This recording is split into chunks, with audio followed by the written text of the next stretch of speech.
여야는 일본이 후쿠시마 원전 오염수를 방류하기로 결정한 데 대해 한 목소리로 규탄하면서 즉각 철회할 것을 촉구했습니다.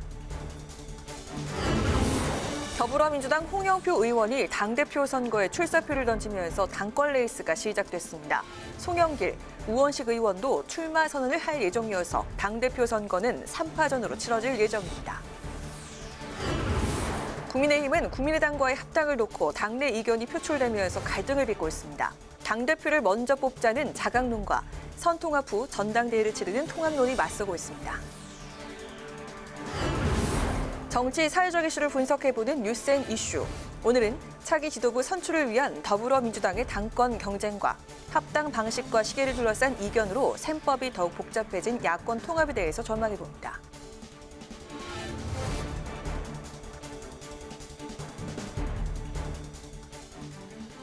여러분 안녕하십니까? 4월 14일 의정 종합뉴스 뉴스엔 시작하겠습니다.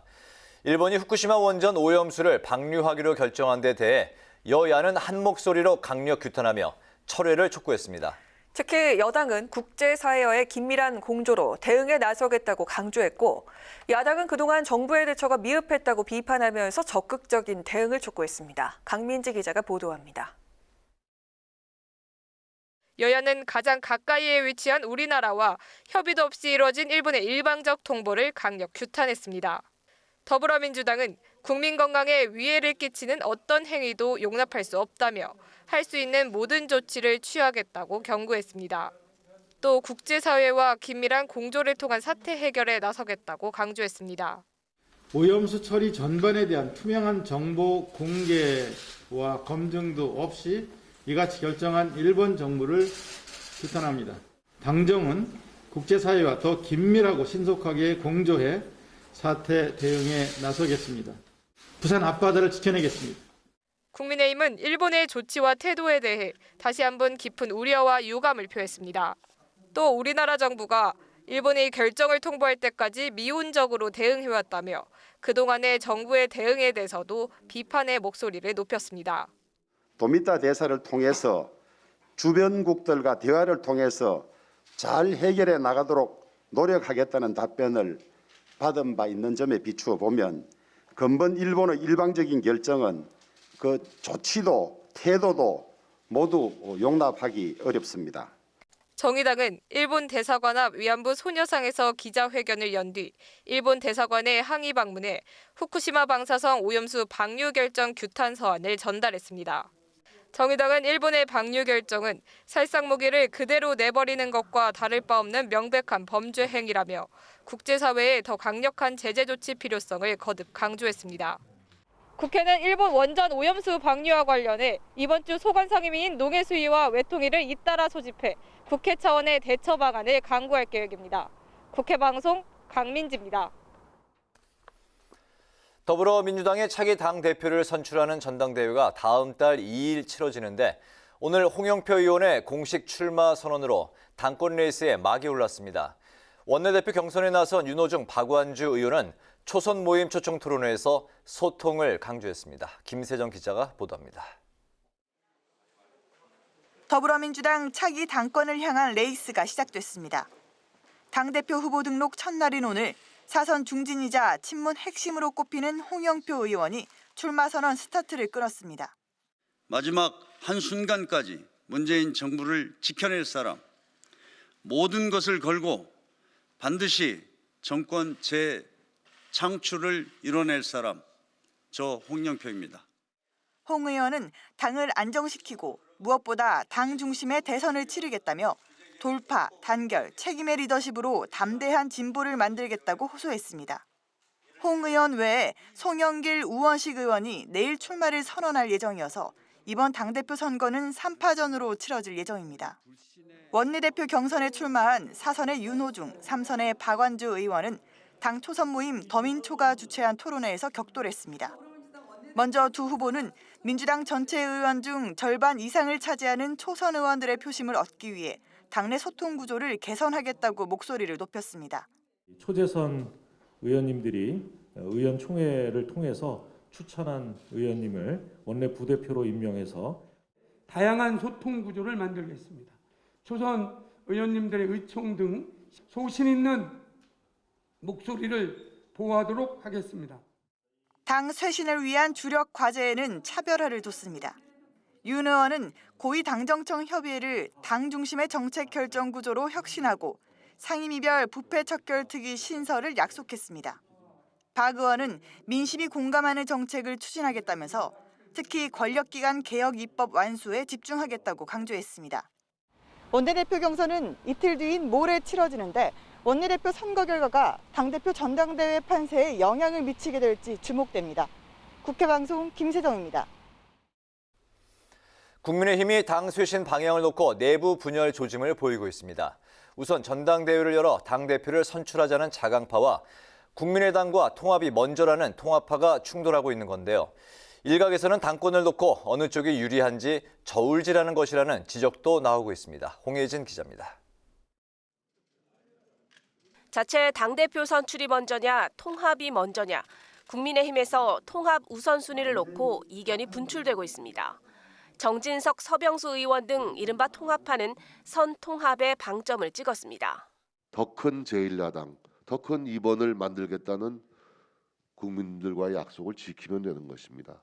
전 통합이 곧 자강이라고 생각합니다. 반면 조경태, 홍문표 의원 등 이른바 자강파는 자체 전당대회를 열어 당대표를 먼저 선출하고 이후 통합에 나서자는 입장입니다. 자체적인 힘이나 체계가 없다면 어떤 세력에도 흔들릴 수 있다는 겁니다. 정체성을 해보고는 자강이 우선 우리에게 시스템으로 잘 정착이 돼서 마련되고 그리고 어느 누구와도 우린 문재인과 반대하는 세력은 모두가 모여서 규합해서 하나로 일렬 정대에서 나가는 이 모습이 전 필요하다고 보고요.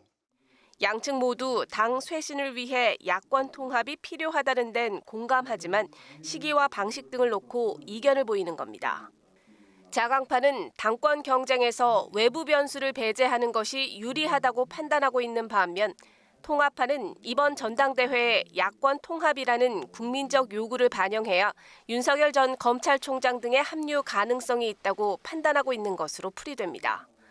국민의힘은 모레 의원총회, 오는 19일 시도당 위원장 회의를 열어 합당과 전당대회 등에 대한 의견을 수렴할 예정입니다. 이런 가운데 당대표 출마를 고심 중인 주호영 대표 권한대행의 거취에도 관심이 쏠리고 있습니다. 현재 원내대표인 주 권한대행의 출마 여부가 차기 원내대표와 당대표 선거 일정에도 영향을 미칠 수 있기 때문입니다. 국회방송 홍혜진입니다. 공직자 이해충돌방지법 제정안이 오늘 국회 정무위원회 법안심사 소위에서 통과됐습니다. 국회 본회의 처리를 위한 첫 관문을 넘은 건데 시민단체가 LH 직원들의 땅 투기 의혹을 제기한 지 한 달여 만입니다. 보도에 김동희 기자입니다. 공직자가 직무 정보나 지위를 남용해 개인의 이익을 챙기지 못하도록 규제하는 이해충돌 방지 법안. 우선 비밀 정보에 대한 개념을 미공개 정보로 규정했습니다.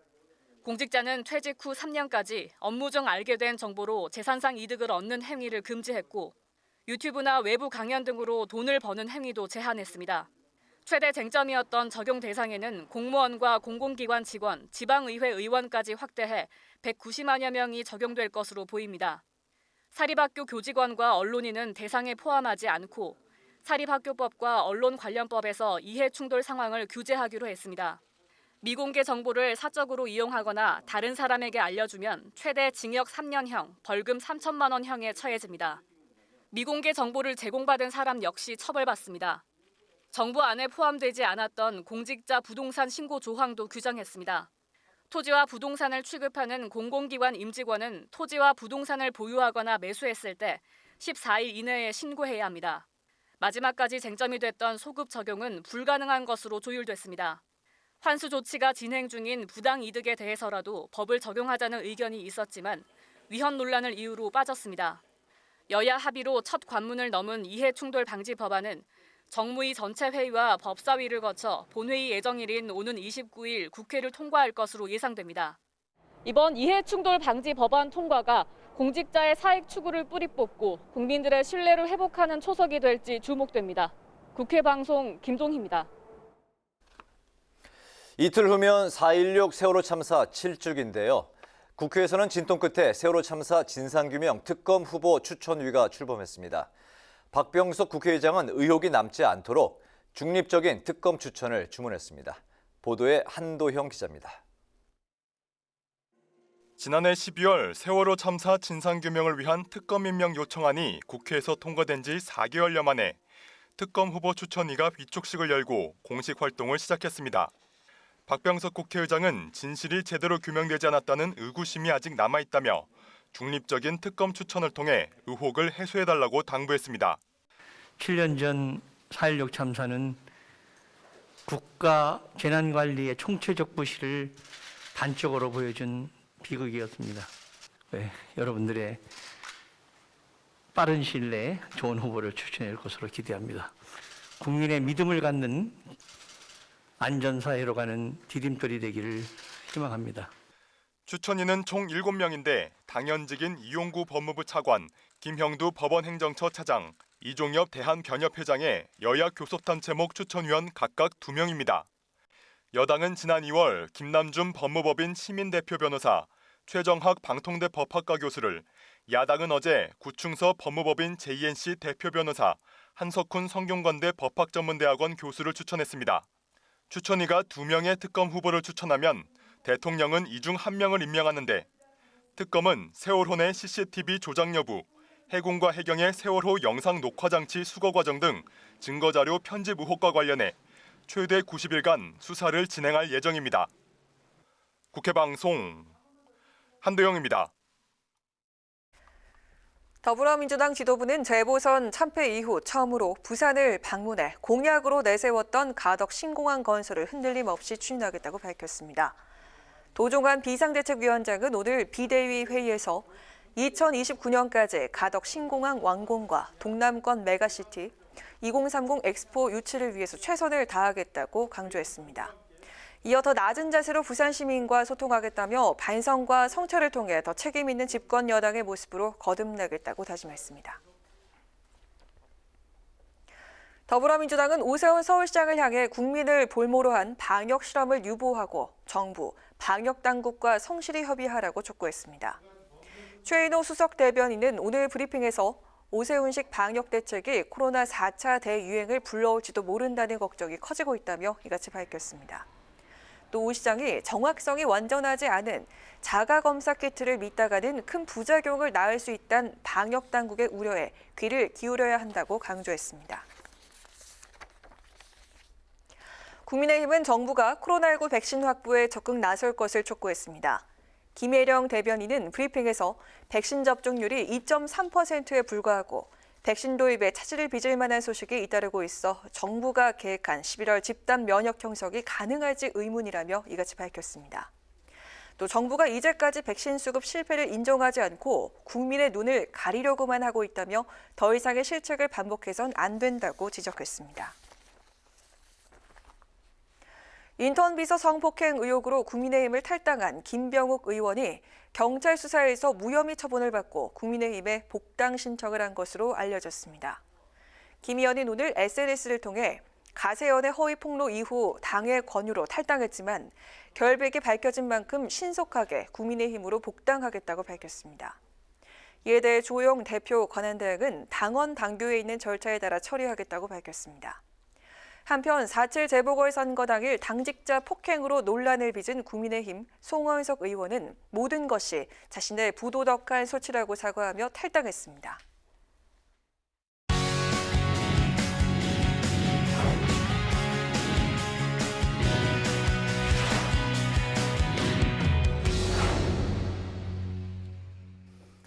네, 오늘 이슈 분석 김희연 기자와 함께합니다. 김 기자 어서 오십시오. 안녕하세요. 네.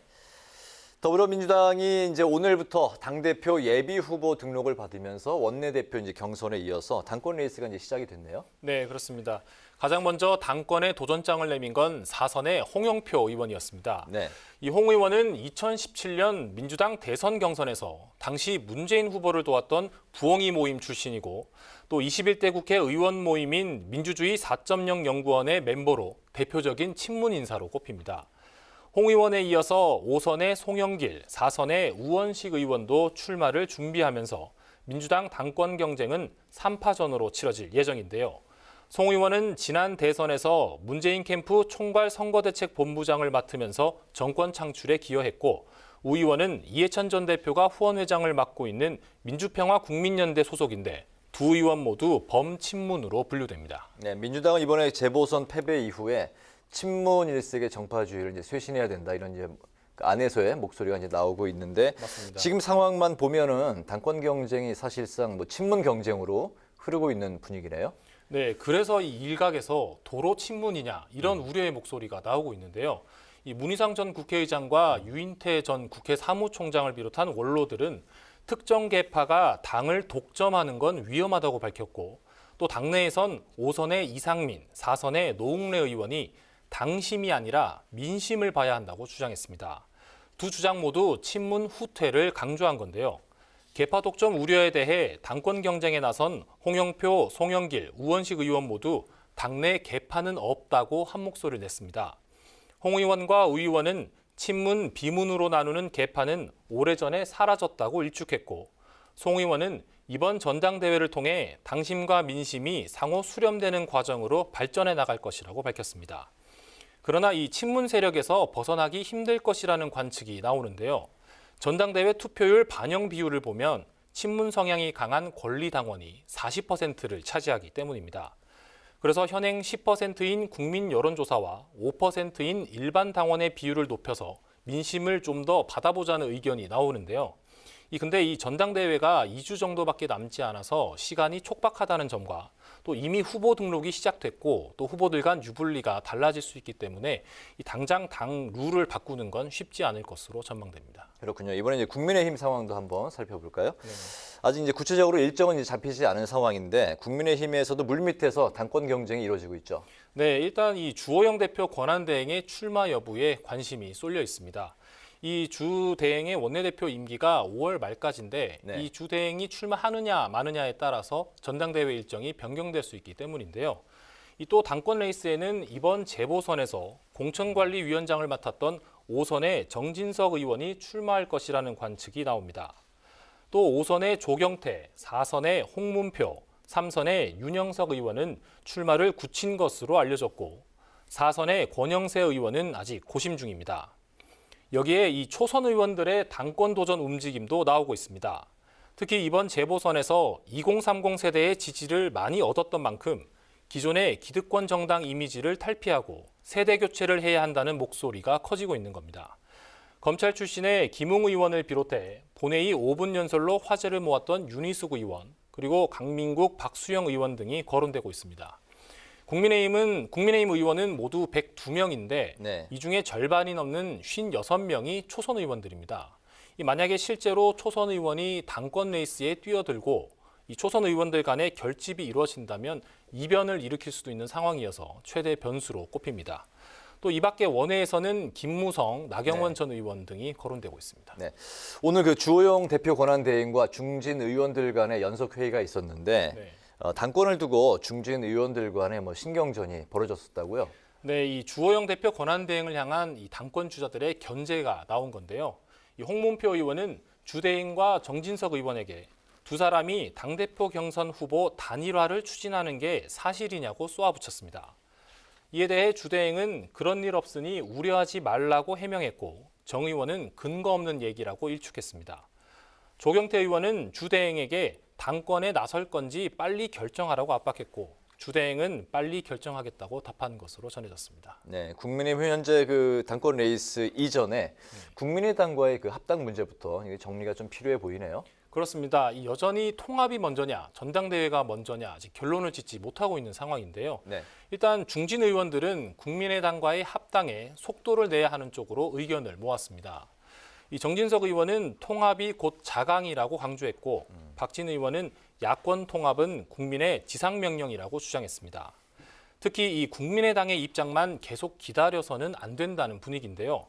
조경태 의원은 계속 시간만 끈다면 자중질환으로 비춰질 수 있다며 이른 시일 안에 전당대회 일정을 잡아야 한다고 밝혔고 홍문표 의원도 언제까지 합당하겠다는 선언부터 해야 한다고 강조했습니다.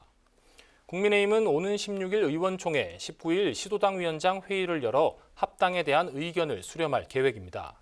이 다음 주쯤이면 이 합당과 관련해서 국민의힘 내부 의견이 조율될 것으로 보이고 또 이 국민의당도 지금 내부 의견 수렴 절차를 진행 중인데 그것도 다음 주쯤이면 끝날 것으로 보이는데 그래서 다음 주가 이 두 당의 합당 논의가 분수령이 될 것으로 보입니다. 그렇군요. 오늘 이슈 분석은 여야 당권 레이스와 야권 통합에 대해서 살펴봤습니다. 김 기자 수고했습니다.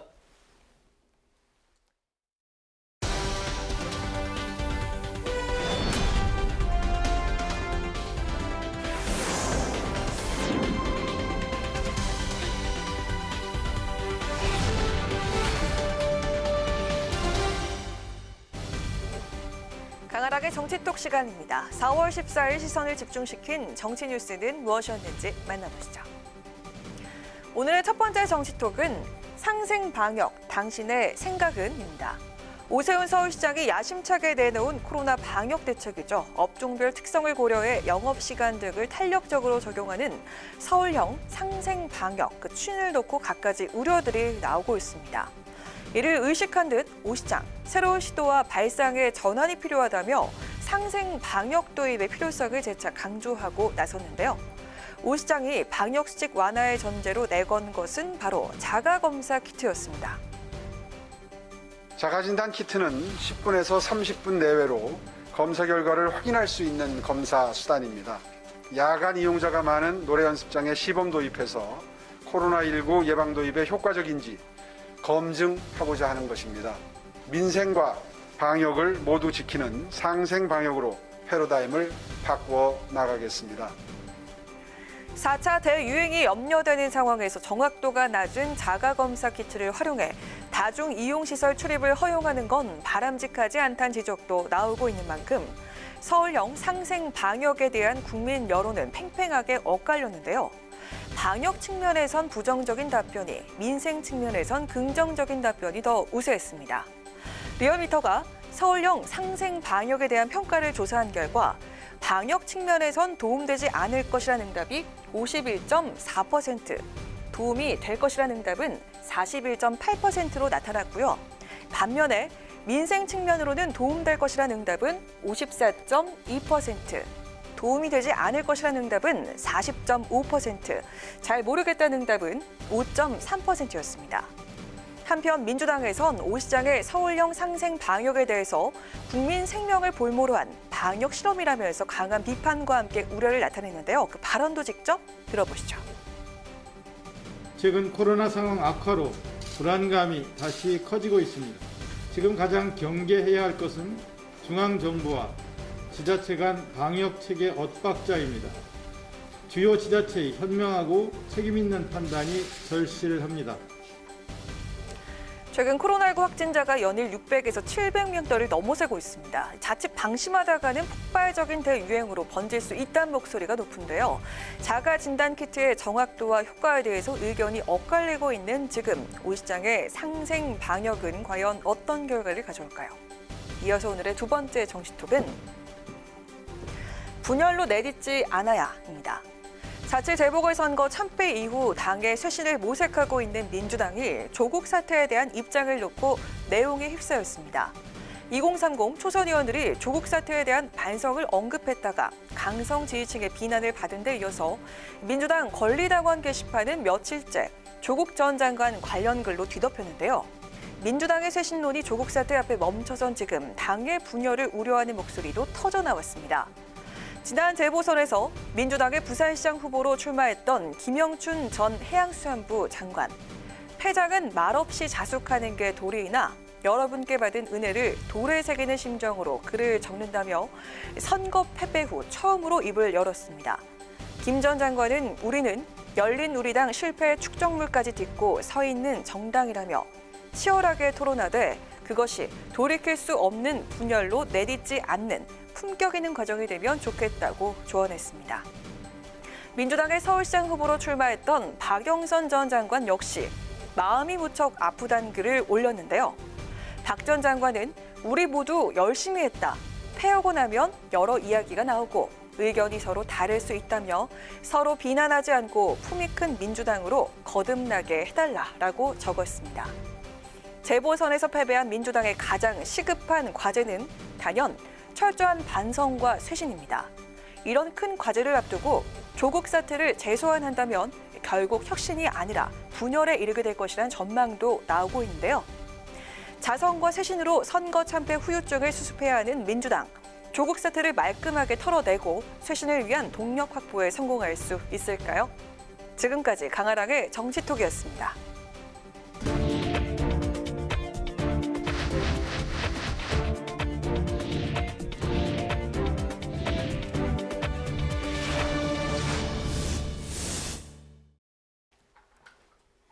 네, 이번 순서는 정치 사회적인 이슈를 분석해보는 뉴스앤 이슈입니다. 매주 수요일 저희와 함께하시는 두 분, 최진봉 교수, 장성철 소장 나오셨습니다. 두 분 어서 오십시오. 어서 오세요. 안녕하세요. 네.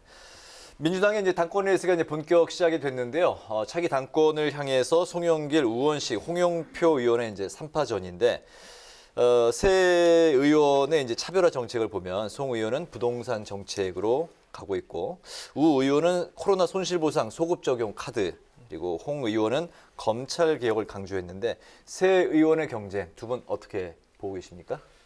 네, 먼저 네, 저는 기본적으로 당대표 선거는요, 어떤 정책 차별성 가지고 되는 데가 아니에요. 이거는 그동안 이분이 당에서 어떻게 지내왔는지, 그리고 대통령과의 어떤 관계인지, 그리고 국회의원들과 또 어떠한 스킨십을 갖고 있었는지 그런 것으로 차별화되거든요. 송영길 의원 같은 경우에는요, 지금 당권도전 3수째예요. 그리고 지난 19대 대선 때 총괄선대 본부장 하시면서 문재인 대통령과 상당히 신뢰관계가 높으신 분이다라고 말씀드리고요. 홍영표 의원 같은 경우에는 원내대표 하시면서 여러 가지 개혁 정책들, 법안들 상당히 매끄럽게 잘 했다. 그리고 친노, 친문의 핵심 인사로서 상당히 당의 주류인 친문 세력의 강력한 지지를 받고 있습니다. 우원식 의원 같은 경우에는 상대적으로 중진이긴 하지만 개파색이 옅어요. 그래서 이 세 분이 상당히 차별성을 갖고 할 수는 있겠지만 결국에는 집권 하반기에 이 당을 좀 안정적으로 관리하면서 대통령의 이제 마지막 1년을 어떻게 관리할 것이냐, 그리고 대선을 어떻게 잘 준비하고 대선 후보들을 관리를 어떻게 할 것이냐, 이게 주요한 포인트라고 보여지고요. 기본적으로 다 역량이 있으신 분들이기 때문에 아주 혼전이 될 것 같아요. 지난번에 이해찬 대표 뽑혔을 때와 이낙연 대표 뽑혔을 때는요, 아주 원사이드하게 편하게 이분들은 당대표 당선됐는데 이번에는 혼전이다라고 말씀드립니다. 네, 뭐 정책 대결보다는 앞으로 이제 역할을 보고 선택이 될 것이다라고 말씀을 하셨네요. 네, 전 동의합니다. 제가 원래는 장 소장은 저 동의 잘 안 하거든요. 동의하고요. 그러니까 다른 뭐 야권에서 나오시는 토론하시는 분들보다 장 소장의 분석이 훨씬 맞아요. 이 상황에서는. 그러니까 저는 당 대표를 뽑는데 물론 정책적인 부분도 중요하겠지만 그거보다는 사실 당을 어떻게 잘 관리하고 특히 대선을 지금 앞두고 있잖아요. 네. 대선을 어떻게 잘 관리하는 거 중요하고요. 대선 정부에 들어가면 사실 대표 얼굴보다는 후보 얼굴이 전면에 나와요. 그러니까 대표 역할이 어찌 보면 조금 제한될 수도 있거든요. 그러니까 제가 볼 때는 이제 국회의원들 입장에서도 또는 당원들 입장에서도 이분들을 뽑을 때 대선을 잘 관리할 수 있는 분, 관리형이 저는 중요하다고 보고요. 또 당청 간의 관계도 마지막 이제 1년밖에 안 남았기 때문에 중요하다고 저는 보거든요. 그런 여러 가지가 고려되는 것이지 뭐 물론 이게 선거 과정에서야 본인들이 뭐 선명성을 내기 위해서 정책들을 내지만 그 정책보다는 제가 볼 때 그 인물이 갖고 있는 어떤 그 관리 능력 또는 당내 어떤 역학관계 이런 부분들이 훨씬 더 많이 작용하지 않을까 이렇게 예상이 됩니다. 결국은 내년 대선을 가장 잘 이끌 적임자가 누구냐가 이제 선택을 받을 것이다. 그럴 가능성이 있다고 알겠습니다. 근데 이제 이걸 보면요, 민주당 당대표 선거는 어떤 분들이 뽑냐면요, 잠깐 좀 설명을 드릴게요. 네. 그러니까 대의원이 40%예요. 그리고 대의원 중에 강력한 지지세를 갖고 있는 권리당원이 45%예요. 그리고 일반 국민 여론조사는 10%밖에 안 되고 일반 당원은 5%예요. 그러면 결국에는 친문 세력의 강력한 지지를 받는 그분들에게 상당히 어필하는 그런 후보가 당선될 가능성이 높다라고 말씀드립니다. 그래서 이번에 뭐 그 일반 당원의 비율을 좀 높이겠다 뭐 그런 근데 얘기들이 좀 나오고 있죠. 시간이 없어서 이번에는 좀 그대로 간다라고 내부적으로 결정을 내린 것 같습니다. 네. 그런데 여당 당권 주자들이 조국 사태가 재보선 패배의 원인이라는 초선들의 반성문과 관련해서는 일제히 말을 아끼고 있는데요. 그나마 명확한 입장을 밝힌 후보는 홍 의원입니다. 자녀 입시 문제를 보다 엄격하게 판단했어야 했지만 검찰개혁 문제를 연결해서 평가하는 것에 동의하기는 어렵다. 이렇게 밝혔는데 이 부분 어떻습니까? 이거 민주당한테 상당히 안 좋은 거예요. 초선 의원들이 처음에는 이거 조국 때문에 진 것 같아요. 우리 반성해요. 그러한 불공정, 정의롭지 못한 모습 정말 죄송합니다. 반성합니다. 성찰합니다. 라고 했다가 3일 만에 아니 우리가 그런 뜻으로 얘기한 건 아니고요. 언론에서 좀 다른 의도로 언론에서 다르게 좀 보도를 했습니다라고 표현을 했거든요. 장경태 의원 같은 경우에는 오늘 반성문을 써가지고 게시판에다 올렸어요. 죄송합니다. 잘못했습니다. 이 정도였거든요. 지금 당대표나 초선 의원들이 자, 우리가 왜 졌지? 그러한 원인을 진단을 잘 해야 되는데 조국은 빼놓고 하는 거예요. 조국 사태 때부터 이 집권 세력이 정의롭지 못하다, 불공정하다라는 평가를 받았고 조국을 지키기 위해서 결국에는 윤석열과의 여러 다툼이 있었는데 그 부분은 건들지 마. 그 부분은 작년에 이미 총선 때 우리가 심판을 받은 거야. 그거 우리가 옳지 않다고 해서 국민들이 180석을 줬어. 이렇게 지금 당에 있는 주요한 분들이 그렇게 얘기를 하거든요. 이렇다면 민심을 읽는 안테나가 고장이 났거나 아니면은 안테나를 다 갖다 버렸다라고 말씀드리고요. 강력한 친문 세력을 지지하는 당원들의 뜻에 따라서 민주당이 운영된다면 저는 내년 대선도 상당히 어려울 수 있다라고 말씀드려요. 네, 교수님. 마지막 얘기했던 말, 친문 진영을 주를 해서 하면 저도 실패한다고 생각해요. 그건 전 반대입니다. 그건 아니라고 보고요. 다만 이 조국 전 장관 사태는 조국 전 장관 문제가 이번 선거에 일정 부분 영향을 미쳤을 가능성은 저는 있다고 봐요. 근데 그 부분은 부인할 필요도 없고 있는 그대로 얘기하면 되는 거예요. 다만 이게 너무 부각돼서 마치 조국 전 장관 사태 때문에 선거 졌다 이렇게 연결시켜서 얘기할 수 있는 상황은 저는 아니라고 생각해요. 이 복합적인 문제거든요. 부동산 문제나 LH 사태나 공정하지 못한 불공정의 문제나 20, 30대에 정말 필요를 제대로 채우지 못한 민주당의 실패나 이렇게 복합적으로 작용해서 이런 결과가 나온 거예요. 그러니까 그것도 부인할 필요 없지만 너무 거기에 얽매이면 이게 이슈화가 돼가지고 이게 전부인 것처럼 돼버리는 거예요. 이건 저는 바람직하지 않다고 봅니다. 그래서 저는 당내 공감대도 그래요. 조국 전 장관 사태 때문에 공정과 부정의에 대해서 여러 가지 논란이 있었던 부분도 인정하고 그리고 나서 다른 여러 가지 사안들에 대해서 돌아봐야 되는 거 아닙니까? 네. 이게 조국 전 장관 사태에 얽매여 있으면요 해결이 안 돼요. 이게 괜히 당내 간의 갈등만 불러일으킬 수밖에 없는 거라고 저는 보거든요. 그래서 이 부분을 인정하고 다만 이것뿐만 아니라 정책적인 부분에 실패했던 민주당이 실패한 여러 가지 정책들을 되돌아보고 바로잡으려는 노력을 저는 해야 된다고 보거든요. 그러지 않으면 국민들의 신뢰를 다시 얻기 어렵습니다. 그래서 이 불필요한 소모적 논쟁하지 말고 그 문제 때문에 공정과 부정에 대해 젊은이들이 실망한 부분이 있다면 그것도 인정하고 받아들이고요. 네. 그리고 나서 젊은이들이 정말 정책적인 부분에서 민주당이 제대로 일하지 못한 부분에서 채찍질하면 또 회초리를 들면 그 부분 인정해서 바꾸려고 노력을 해야죠. 지금은요 대안을 내놓는 게 정말 저는 필요하다고 생각해요. 반성돼야 되지만 대안이 함께 가지 않은 반성은 그냥 끝나버리고 마는 거거든요. 그냥 소나기 오면 피하고 간다고 느껴질 수 있기 때문에 어떻게 바꿀 거냐 하는 부분에 좀 더 집중해서 그 부분을 적극적으로 어필할 필요가 있다는 생각이 듭니다. 앵커님, 제가 조금만 보충 설명해드리고 싶은 게 있는데 지금 민주당의 모습은요. 2016년 12월에 박근혜 대통령이 탄핵당했던 그때의 새누리당의 모습과 똑같다라고 좀 말씀드려요. 간단하게 말씀드리면 그때 국회에서 새누리당 의원 중에서 탄핵 찬성파가 있었고 반대파가 있었습니다. 지난 5년 동안 그거 가지고 엄청 싸웠어요. 탄핵 너 찬성했지, 너 반대했지, 이런 것 때문에 다른 어떠한 비전 제시도 못했고요. 정책적인 논쟁도 없었어요. 너는 탄핵 찬성했으니까 배신자, 나쁜 사람, 이렇게 낙인 찍었거든요. 근데 이번에 서울시장 선거 때 이걸 간신히 좀 극복한 부분이 있는데 민주당은 그때의 새누리당처럼 너 조국 어떻게 생각해? 조국이 불공정이야? 아니야. 조국은 우리가 지켜야 될 사람이야. 이런 거가 지금 논쟁이 엄청나게 심하잖아요. 다른 부분들이 지금 묻혀버렸습니다. 상당한 이런 후유증이 상당히 오랜 기간 갈 것 같다. 그래서 민주당이 카리스마를 가진 예전에 이해찬, 이낙연 이런 분들이 없어요. 지도자급 인사들이. 그래서 여러 가지 구심력보다는 원심력이 더 발생될 것 같다라고 저는 걱정스럽게 말씀드려요. 조국 사태 주제만 갖고도 사실 1시간 이상 그럼요. 토론 시간이 필요할 것 같은데 어떻게 한 말씀 그러니까 저는 이렇게 생각해요. 아까 말씀드렸지만 조국 전 장관 문제는 거기서 끝내야 돼요. 이걸 가지고 계속 논쟁을 하는 건 절대 도움이 안 돼요. 그렇기 때문에 앞으로 이제 어떤 방향으로 바꿀 거냐는 부분에 초점을 더 맞춰야 된다고 생각을 하고요. 이 문제 가지고 이게 맞다 틀리다 인정할 거 인정하고 그리고 나서 다른 부분에 대한 문제점을 어떻게 바꿀 거냐 하는 쪽으로 이제는 가야 된다 이렇게 봅니다. 알겠습니다. 오늘 이제 다음 질문으로 가겠습니다.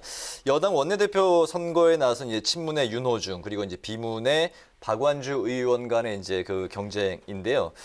윤 의원이 이제 당심에 가깝고 또 박 의원이 민심에 가깝다 이런 해석이 나오는데 두 분 어떻게 보십니까? 이번에 교수님께서 저는 사실은 당심 민심의 차이를 그렇게 크게 보진 않아요. 무슨 말씀을 드리고 싶은 거냐면 당원들이 지금 상황에서 그러면 어떤 사람을 선택하려고 하겠습니까? 저는 물론 일부 극렬 세력이라고 그렇게 표현하고 있는데요. 제가 하는 건 아니라 딴 분들이 이렇게 얘기하고 있는데 그런 분들의 주도로 방이 움직여서는 안 된다고 생각해요. 정말 국민들이 뭘 원하느냐 하는 부분들에서 민감하게 반응해야 당이 살아난다고 저는 보는데 일부 특정 어떤 계파랄까요? 이런 부분들을 지지하는 분들이 주도권을 쥐고서 그게 당을 쥐고 흔드는 그런 상황이 되면요. 다시는 희망이 없습니다. 그래서 이 부분은 내려놔야 된다고 저는 보고요. 민심이 뭐냐 하는 부분을 둘 다 봐야 된다고 생각해요. 그래서 당심도 민심이 돼야 된다고 저는 봅니다. 이게 당심은 이거고 민심은 이렇다 이렇게 얘기해버리면 그 자체가 저는 문제라고 생각해요. 둘이 함께 가지 않으면 어떻게 국민들의 다시 마음을 얻을 수 있겠습니까? 그거 나누지 말고 민심을 가장 청취하는 사람이 대표가 돼서 그 사람이 정말 민심에 충실한 그런 정책을 낼 수 있도록 또 당을 이끌어갈 수 있는 그런 사람이 돼야 된다고 봐요. 네. 저는 그냥 직설적으로 말씀드릴게요. 기본적으로 윤호중 의원이 될 것 같습니다. 윤호중 의원 같은 경우에는요, 친문의 핵심이에요. 지금 선거에서 졌기 때문에 대통령, 민주당 어려워지고 있다. 그런데 이번에 친문의 핵심이 아니라 약간 친문과는 좀 떨어진 그분이 당선된다? 그럼 주도권을 놓치게 돼요. 친문 세력이 그거를 용인하지 않을 것 같습니다. 그래서 더 표를 단속을 해서 제가 생각하기에는 대략 윤호중 의원이 한 120표, 그리고 박완주 의원 같은 경우는 한 57표, 50표 정도? 이 정도로 이지 않을까. 위험한 발언을 또. 윤호중 의원이 원내대표 될 거라고 예언을 하셨는데 저한테도 누가 될 거냐고 물어보시면 그냥 무게를 실으면 윤호중 의원이 될 가능성은 높다고 봅니다. 그러나 이제 지금 장 소장이 얘기하셨던 것처럼 몇 표가 될 거냐 이건 제가 예측하기 어렵다고 보고요. 여러 가지를 고려할 거라고 봐요. 어쨌든 국회의원들이 하는 거잖아요. 원내대표 선거는 국회의원들이 하는 거니까 정치적인 여러 가지 고려가 있을 가능성이 있기 때문에 아마도 윤호중 후보가 더 당선 가능성은 높지 않겠나 이렇게 예측은 됩니다. 알겠습니다. 네, 최고위원 경선이 여당 쇄신의 가늠자가 될지 또 관심이 모아지고 있는 상황인데요. 재보선 참패 이후에 본격적으로 목소리를 내기 시작한 이 초선그룹에서 최고위에 진입하자 이런 주장이 나오고 있습니다. 어떻게 보십니까? 해야죠. 도전해야 합니다. 그리고 집권여당을 바꾸겠다라고 목소리를 높여야 돼요.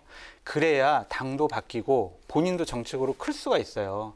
이번에 초선 의원들이 조국 때문에 진 것 같아요 라고 했다가 중진 의원들이나 아니면 권리당원들한테 많이 혼났긴 했지만 끊임없이 도전을 해야 합니다. 그래서 저는 무조건 도전을 하고 초선 의원들이 대략 한 80여 분 되잖아요. 그분들이 도와준다면은 충분히 최고위원에 당선될 수도 있다라고 말씀드립니다. 응원합니다.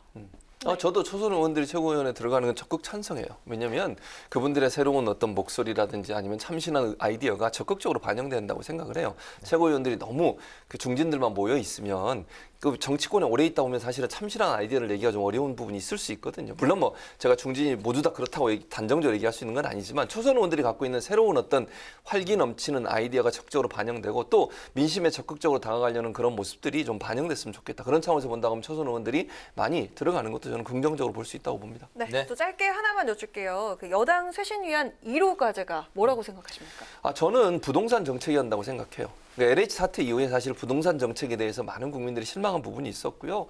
이 부분이 저는 이번 선거에서 민주당이 참패한 중요한 요인 중에 하나라고 생각을 하거든요. 그래서 부동산 정책을 정말 젊은이들이 20, 30대가 뭘 원하고 있는지 하는 부분들을 깊이 좀 듣고 거기에 적합한 부동산 정책으로 좀 변화가 필요하지 않겠나 그런 생각이 듭니다.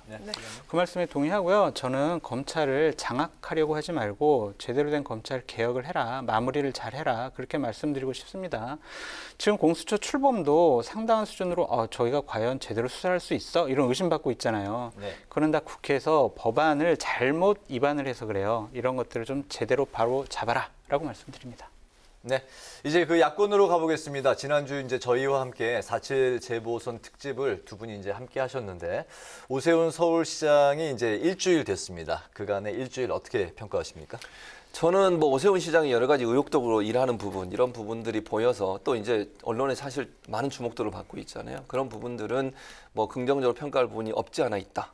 다만 이제 방역 문제에 있어서는 조금 저는 우려가 돼요, 사실. 그러니까 상생 방역을 얘기하셨는데 뭐 상생 방역하는 것 자체가 나쁘다고 보지는 않습니다. 자영업자 소상공인들을 돕기 위해서 그들이 어려움을 겪고 있는 부분들을 같이 보듬어주는 정책을 쓰는 건 좋은데 이게 그 영업 시간을 늘리는 문제는 좀 신중해야 된다고 저는 생각해요. 그리고 지금 현재 자가 검사 키트라고 하죠. 이 키트를 적용하자고 하는데 이 키트의 지금 정확도가 50% 미만, 정확히 얘기하면 20에서 30% 정도밖에 안 되거든요. 이것만 믿고 정말 음성으로 나왔다고 해서 이 사람이 정말 감염이 안 됐다고 단정할 수 있는 상황이 아니고 많은 전문가들이 이 부분에서 우려를 표하고 있습니다. 그래서 뭐 주장을 하실 수 있지만 중앙 그 방역 중대본하고 적극적으로 협의하셔서 전문가들 의견을 적극적으로 좀 수용했으면 좋겠어요. 네. 그래서 이게 혹시나 이런 정책을 했다가 서울시에 확진자가 엄청나게 늘어나는 그런 사태가 일어나지 않도록 했으면 좋겠다. 그래서 저는 아쉬움이 있다는 생각이 듭니다. 네. 저는 일주일은 잘했다고 보여지는데 제가 참모라면은요 좀 천천히 가라라고 말씀드리고 싶어요. 지금 10년 만에 복귀했잖아요. 의욕이 너무 과다해요. 말이 너무 많아요. 본인이 뭐 선거 과정 중에 여러 가지 약속을 했기 때문에 빨리 성과를 보여야 된다라는 생각이 있겠지만 아직 업무 보고도 다 받지 않았잖아요. 제대로 업무 보고 받고 말 좀 줄이고 천천히 좀 스텝 조절하시라라고 말씀드립니다. 네, 오세훈 시장이 어제 10년 만에 국무회의에 참석을 했습니다. 여권 장관들과 숨막히게 어색한 모습을 보였는데요. 그런데 오 시장이 틈을 놓치지 않고 뼈있는 말도 남겼습니다. 함께 보시죠. 옛날에 10년 전에 지금 때는 청와대로 일을 왔다 갔다. 지금은 온라인으로 이렇게 두 군데서 보니까 세 군데 합니다. 저 세종시까지. 세종시까지 또 있고요. 예.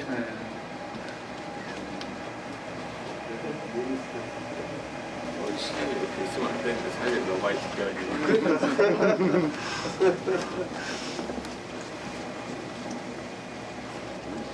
옛날 하실 때도 국무회의 때도 없었죠? 그때는 국무회의 참석률이 한 70% 되더라고요. 그때 박원순 시장님은 16%밖에 안 되고 본인 하고 싶은 얘기 있을 때만 참석을.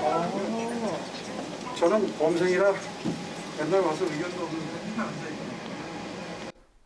네, 이 마지막 말이 박원순 시장님은 본인이 하고 싶은 얘기 있을 때만 참석을 한다. 이렇게 뼈 있는 말을 한 것 같은데 어떻게 들으셨습니까? 그러니까 본인은 이제 제대로 야당 시장으로서 국무회의에 참석해서 서울 시민의 뜻, 야당의 뜻을 한번 제대로 얘기를 해보겠다라는 의지의 표현으로 보여지고요. 국무회의라는 자리는 두 가지예요. 토론하고 의결을 합니다. 근데 지금까지 국무회의 모습을 보면요. 토론이 없었어요. 논의가 없고 그냥 안건 올리면은 그냥 의결만 했어요. 야당 서울시장의 오세훈 후보가 감으로써 제대로 된 토론이 좀 앞으로 활성화됐으면 좋겠다. 그거 하라고 국무회의 만들어 놓은 거거든요. 그러니까 제대로 된 역할을 하고 있다라고 말씀드립니다. 네. 저는 이제 오세훈 시장은 의결권은 없어요. 업적으로 참석해서 이제 말씀하신 토론을 할 수 있고 본인의 의견을 얘기할 수 있으니까 저는 뭐 그것도 긍정적으로 평가할 부분이 있다고 생각해요. 문재인 대통령이 그렇게 얘기하셨잖아요. 새로 된 두 분 잘 협력해서 정부하고 이 두 지자체도 잘 협력될 수 있도록 노력해라라고 국무위원들한테 지시까지 하셨어요. 그래서 저는 오세훈 시장이 와서 여러 가지 얘기할 수 있다고 생각해요. 그리고 정말 정부에서 이런 부분 했으면 좋겠다는 부분도 적극적으로 저는 의견 냈으면 좋겠어요. 그래서 그게 뭐 받아들일 수도 있고 안 받아들일 수도 있지만 여러 의견이 함께 나온다고 하는 것은 뭔가 변화를 시킬 수 있는 하나의 동력이 될 수 있기 때문에 저는 적극적으로 참여하셔서 의견을 좀 잘 냈으면 좋겠다 이런 생각이 듭니다. 네, 또 오 시장과 장관들이 좀 어색한 모습도 보였고요. 또 방역 대책과 부동산 정책 등을 놓고 격렬하게 토론도 벌였습니다. 이 부분은 또 어떻게 보셨습니까? 하여튼 더 격렬한 토론이 있었으면 좋겠고요. 방역 같은 경우도 상생 서울 뭐 방역 이런 식으로 화두를 던졌잖아요. 신속 자가 진단 키트 이거 도입 한번 해봤으면 좋겠어요. 그러니까 여당의 신현영 의원도 아니 내가 주장했던 얘기였다. 오세훈 시장 잘했다. 이런 식으로 얘기를 했잖아요. 그러니까 어느 한 정도의 구역을 정해가지고요. 시범적으로 이게 얼마나 효과가 있는지 부작용이 있는지 오류는 얼마나 있는지 이런 것들을 실험적으로 해봐야지 무조건 너는 방역에 혼선을 불러일으키는 거야. 이런 얘기 하지 마. 이렇게 입막음하는 거는 좀 옳지 못하다. 논의가 활성화될수록 더 좋은 안이 마련될 거다라고 저는 말씀드립니다. 그러니까 저는 의견 내고 논의하는 것까지 좋아요. 그건 뭐 전적으로 찬성합니다. 중대본하고도 논의를 해야 된다고 보고요. 전문가들과 토론을 좀 했으면 좋겠어요. 저는 오세훈 시장. 물론 뭐 지금 본인도 전문가들 얘기했겠죠. 그러나 조금 왜냐하면 지금 언론에 나와서 얘기하는 전문가들은 대체적으로 지금 반대 입장이 더 훨씬 많아요. 지금 오세훈 시장의 주장에 대해서. 그러면 전문가들이 왜 반대하는지 하는 부분을 좀 귀담아 들으시는 시간을 가졌으면 좋겠어요. 뭐 시청에서 하시든 어디서 하시든 본인이 생각하는 상생 방역의 원칙에 대해서 전문가들 어떻게 생각하시는지. 왜냐하면 방역은 정치의 영역이 아니라 이건 전문가의 영역이잖아요. 그래서 그 부분들의 의견들은 잘 들었으면 좋겠다는 개인적인 생각이 있어요. 왜냐하면 이게 그냥 그 실험을 하는 건 좋은데 이게 실험이라고 하니 국민의 건강을 담보로 실험을 해야 되는 거잖아요. 이렇기 때문에 상당히 위험성이 높은 부분이 있어요. 그래서 이 부분은 전문가들이 어떻게 생각하시는 부분들의 의견을 조금 더 많이 청취하시고 그리고 나서 정책을 하면 좋겠고요. 중대본과 협력이 반드시 필요해요. 왜냐하면 서울시만 다른 지역과 다르게 이게 거리두기를 해버리면요. 이게 풍선 효과가 일어날 수 있거든요. 그러면 경기도에 있는 분들이 밤늦게 서울로 원정 와가지고 거기 또 유흥업소 가시는 분도 생길 수 있고 이러다 보면 너무 많이 모이다 보면 또 위험성이 높아질 수 있거든요. 그래서 이런 부분들이 중대본과 잘 협의될 수 있도록 그런 협력 관계를 만들었으면 좋겠습니다. 네. 다음 질문이 이제 국민의힘과 국민의당의 이제 합당 논의인데 방식과 시기를 놓고 현재 이제 헛돌고 있는데 두 당이 과연 이제 합당할 수 있을까? 두 분 어떻게 보십니까? 합당을 할 텐데 국민의힘 전당대회 전에는 하기가 힘들 것 같아요. 좀 내막을 들어보면 주호영 원내대표는 합당하자라는 강한 의지를 갖고 있어요. 근데 다른 비대위원들이나 주요한 의원들은 아니 왜 전당대회 전에 합당을 하려고 그러냐. 당신은 비대위원장 권한대행이다. 그건 월권이다. 차기 전당대회에서 정통성 있는 권위 있는 당대표가 뽑혀서 합당이란 문제는 그렇게 결정해야 된다라고 반대가 심해요. 그러니까 금요일 날 의원총회를 통해서 어느 정도 결론을 내릴 것 같은데 기본적으로 저는 국민의힘 쪽에서는 합당을 좀 뒤로 미루자라는 의견이 나올 것 같고 국민의당 같은 경우에는요.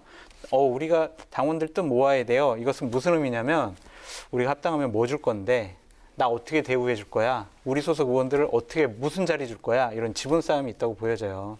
양측이 서로 생각하는 바가 달라서 합당은 되긴 되겠지만 전당대회 전에는 어렵다라고 말씀드립니다. 합당이 된다. 예. 네, 시기적으로 저도 동의해요. 그러니까 지금 어려워요. 왜냐하면 국민의힘 입장에서는 기본적으로 지금 현재 비대위 체제에서 이걸 빨리 추진하려고 하지만 국민의당 입장에서 빨리 할 이유가 없어요. 본인들 입장에서는. 그러니까 시간을 최대한 끌고 그러니까 국민의힘에서 전당대회 끝나고 대표가 세워지면 거기서부터 협상을 할 거라고 저는 보거든요.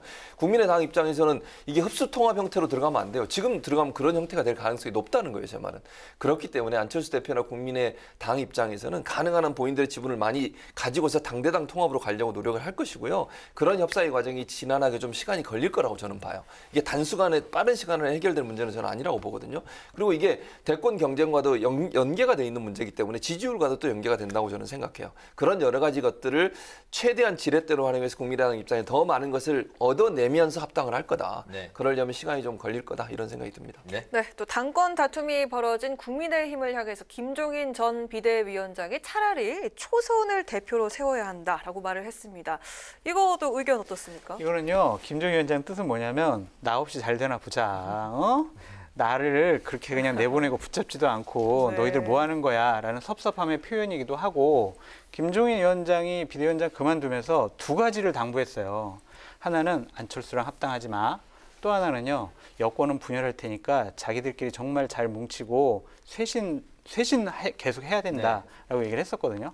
둘 다 안 되고 있어요. 그래서 김종인 위원장이 아사리판이라고 얘기를 하셨는데 저도 좀 좌절스러운 게 당대표 선거에 나간 분들 면면을 보면 과연 저분들이 야권을 대표할 만한 지도력이 있느냐, 정치력이 있느냐, 대선 후보들을 잘 관리할 수 있을까, 야권 단일화, 경선 이런 것들을 얼마나 현명하게 정치적인 판단력을 갖고 잘할 수 있을까 좀 회의적이에요. 거기다가 국민들이 딱 봤을 때 야 정말 국민의힘 또 바뀌었구나 이렇게 생각이 안 들 정도의 의원들이 지금 출마하시겠다고 하니까 저는 솔직히 좀 많이 걱정이 되고 산으로 갈 것 같아요. 그러니까 지금 뭐냐면 배인데 선장이 없어요. 사공만 많아요. 서로 자기 주장만 해요. 그래서 잘못하면 배가 산으로 갈 수 있다. 그래서 지금 국민의힘은 위험한 순간이다라고 네. 말씀드립니다. 네. 최 교수님께는 이 질문 한번 드려볼게요. 김 전 위원장이 신당 창당 의지를 밝힌 금태섭 전 의원과 모레 만나는데 제3지대 창당 시동이 걸릴까요? 제가 볼 때는 국민의힘이 어떤 모습을 갖추느냐에 따라서 달라질 거라고 생각해요. 변수는 국민의힘에 있다. 제 말은 김종인 전 비대위원장은 국민의힘에게 계속 이런 메시지, 뭐 좀 심하게 메시지를 던지잖아요. 장 소장이 얘기해도 그런 문제거든요, 사실. 그 문제 해결 안 하면 국민의힘이 희망 없다. 계속 왜 얘기하겠습니까? 바꾸라는 거예요. 바꾸면 갈 수 있다고 저는 봐요. 그러니까 신당 창당을 위해서 지금 뭐 당장 금태섭 전 의원 만났다고 해서 신당을 논의하고 이럴 상황은 아니라고 봐요, 저는. 국민의힘이 변화하는 모습, 즉 본인이 계속 지금 견제고 날리면서 비판하는 대로 가면 본인이 다시 올 수 있다고 생각해요. 다만 국민의힘이 그런 방식으로 안 가고 지금 주호영, 정진석 이런 분들이 만약 대표가 돼가지고 옛날로 돌아가면 그러면 이제 신당 창당을 도모하시겠죠. 그러나 이거는 국민의힘이 어떤 모습으로 가느냐에 따라서 쇄신의 모습이 보이면 다시 가실 거고요. 쇄신의 모습이 보이지 않는다면 신당 창당 쪽으로 갈 가능성이 있다. 이렇게 보여집니다. 네, 알겠습니다. 오늘 뉴스엔 이슈는 더불어민주당의 당권 경쟁 그리고 합당 방식과 시기를 둘러싸고 셈법이 복잡한 야권 통합에 대해서 지금까지 최진봉 성공회대 교수, 장성철 공감과 논쟁 정책센터 소장과 함께했습니다. 오늘 두 말씀 고맙습니다. 네, 고맙습니다. 감사합니다. 내일 아침까지 꽃샘추위가 이어지겠습니다. 서울의 아침 기온이 6도까지 떨어지겠습니다. 다행히 낮부터는 추위가 누그러지고 예년 기온을 회복할 텐데요. 서울의 낮 기온이 18도까지 오르겠습니다. 내일은 구름만 조금 지나겠습니다. 대기질도 깨끗하겠습니다. 오늘 뉴스엔은 여기까지입니다. 국민의 국회를 위해서 내일도 뉴스엔이 함께하겠습니다. 시청해주신 여러분 고맙습니다.